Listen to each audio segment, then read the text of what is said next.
what are you going to show me today? So I'm going to present to you my unit overview of, it's called Crazy Scientists, which is developed for Year 8 students. Alright, so tell me about this unit then. So here's my unit. This unit is a great unit which is engaging for all students, content rich and appropriate to use in a junior secondary schooling environment. Alright, and how many lessons will this unit be? Will it be able to be taught in a school term? Yeah, so this unit focuses on science as well, I forgot to add that. It is able to be taught in our 10-week term. There's 10 lessons, so 2 science lessons a week. So that will allow enough time at the end of the term for assessments and marking. All of the 10 lessons are engaging and not only focus on science but have a strong literacy and numeracy focus as well. Right, so how will it focus on English? So because here at Narangba Valley State High School we strive that for literacy and numeracy rich content and core skills, every student will be able to develop those skills through this unit. One being, as you can see here, it says interpreting and analysing language choices, including sentence patterns, dialogue, imagery and other language features in short stories, literary essays and plays. So students will develop these skills through composing text using appropriate content language and interact with others by interpreting and analysing their learning text. Alright, how about numeracy then? So it links with numeracy in a variety of ways as well. As you can see here, there's links to mathematics. So students investigate the effects of individual data, values and explain issues related to the collection of data. They will also use displays of data to explore and investigate these effects. Great. How about relating it to other curriculum areas? So it also relates to digital technologies, as students will be using iPads, computers, things like that to better their designing and researching, creating and further their learning skills.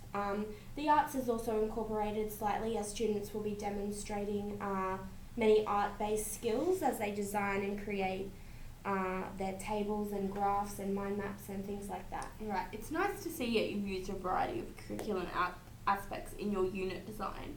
Tell me more about the actual unit. What activities will take place?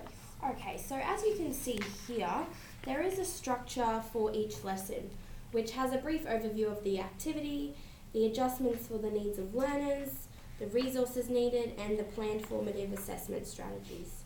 I'll just flip this over. So lesson 1, as you can see here, focuses on introducing the unit, the Crazy Scientist unit, their unit booklets, and they explore chemical change, and of course the students have a lesson on health and safety in the classroom as well.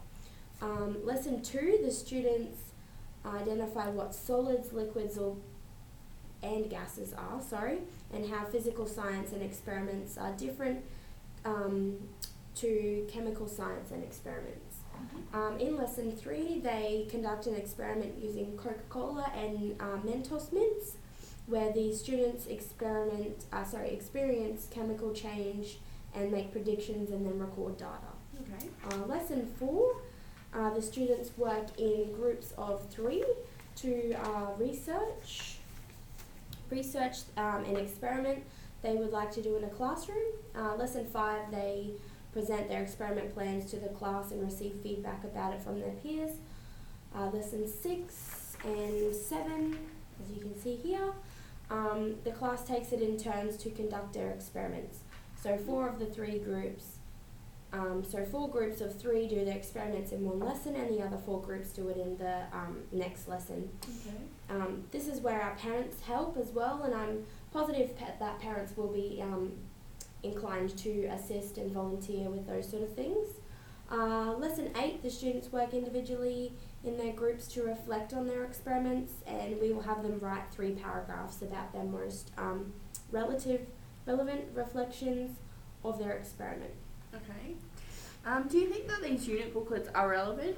What are they? Oh, yep. So throughout the unit, the students will use their unit booklets to record data, information, and make predictions. These booklets are really good resource for their summative assessments. Every lesson they will be used to record information and data. Alright, I like that. I understand what that is. It's better than students having to worry about a test. I really like that idea. Yeah, and no books or pencils that they have to bring to every lesson. So continuing on, lesson 9, they undergo a quiz, which has already been done for them, but they have to correct the mistakes. So they think that they are the teacher.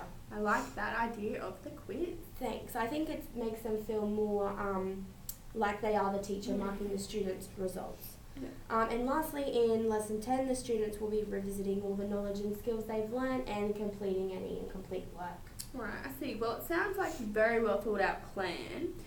How about the pedagogical approaches? Yep. So one of the pedagogical approaches that always works well for me personally is devoted 6 thinking hats. Students can express a variety of skills if designed and scaffolded appropriately by the teacher. I feel that the 6 thinking hats work well in a science rich content because students have a chance to demonstrate all the factors. I also believe highly in a constructive approach. This is because students are provided with many opportunities to engage with and to make sense of. They problem solve, and most importantly, they act thoughtfully on their new understandings. The gradual release of responsibility is also evident throughout the unit. Okay. As the teachers demonstrate the learning, the students and the teacher do it together, and then the students do it by themselves. Alright, it's highly recommended that teachers have pedagogical approaches that they can fall back on. I like your approaches for this particular unit. What assessment strategies are planned for this unit? So there are both formative and summative assessment strategies throughout the unit. Formative is used throughout each lesson to ensure the students are understanding and demonstrating core skills, and understanding the content, of course. The students complete their summative assessment throughout the unit, which is completed in their unit booklets, which will be marked at the end of the term. Alright, that sounds good. For the supporting of students and their needs, so students will be provided with opportunities within the lesson content through their own means. So their learner types and abilities are being catered for. Yeah. That sounds good to me because middle year students really do need that extra group work. Yes, they do, definitely. Require that. Alright. You've put up this idea to me, told me about your unit, caters for my learners, it's exactly what I need. I'll have to talk to the head of department about it, and I'll get back to you, Zoe. I love the idea, it sounds engaging to my middle years. Awesome, thank you. And I'll get you in here in a few weeks to talk to her and myself. Okay, thank you, bye. Bye.